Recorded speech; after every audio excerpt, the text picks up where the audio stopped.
Welcome to part 6.2, Regulatory Sandboxes in Practice. In the previous part, we introduced sandboxes conceptually. Now we go practical.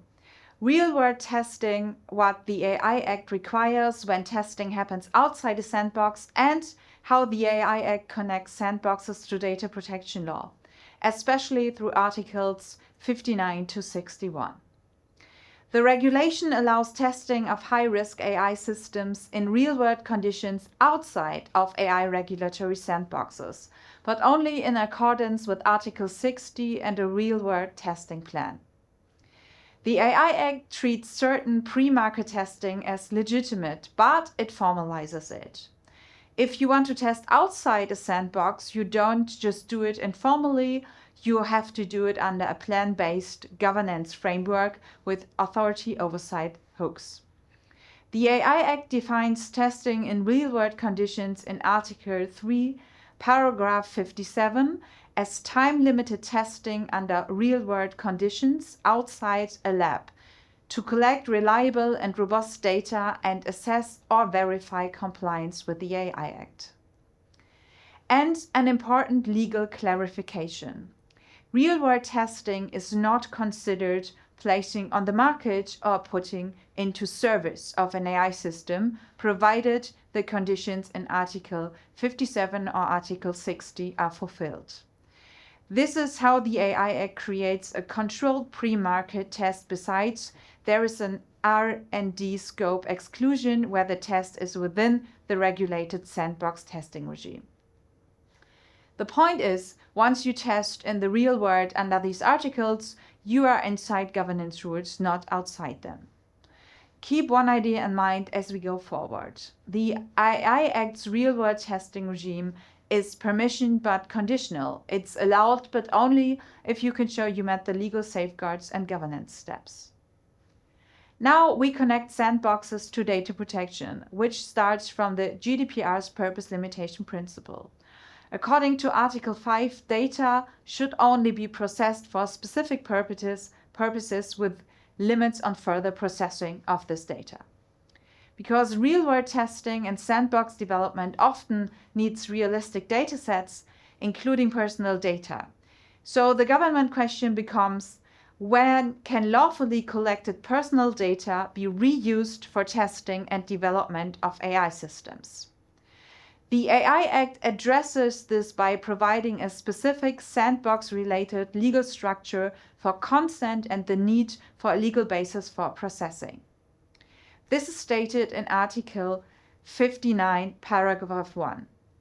Further processing of personal data inside the AI regulatory sandbox.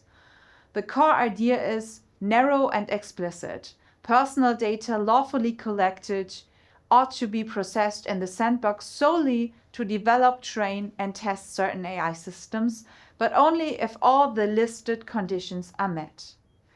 The AI system must be developed for safeguarding substantial public interest by a public authority or another entity, and in specified areas like public health and safety, environmental protection, critical infrastructure, transport resilience, or public administration quality.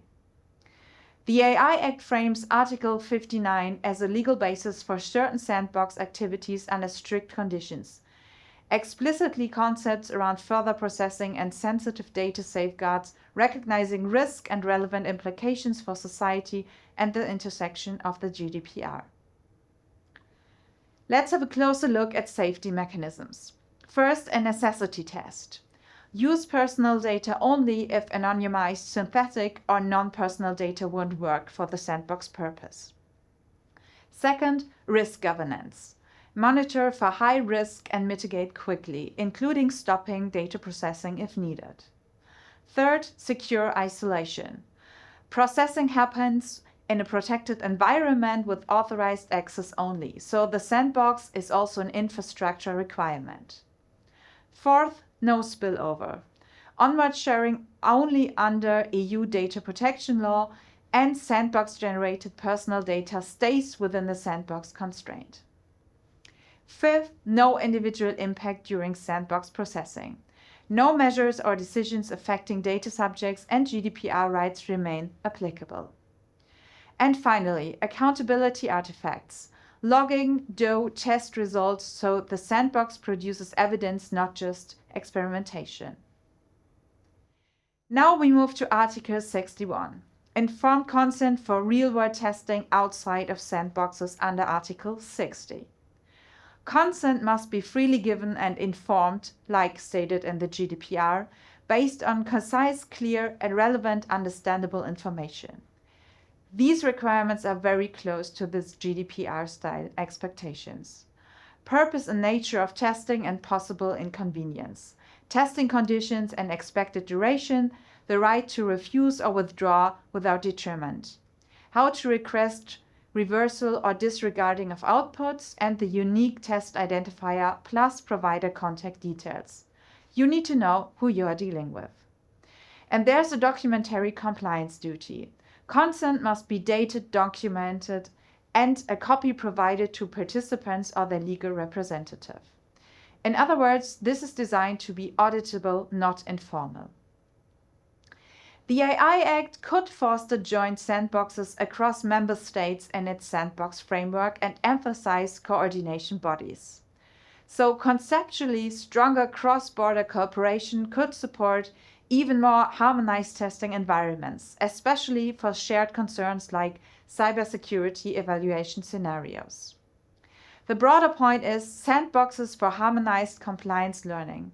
If they produce reusable methods, templates, and benchmarks rather than isolated national experience. Thank you for watching and see you for the next video of our course on the AI Act.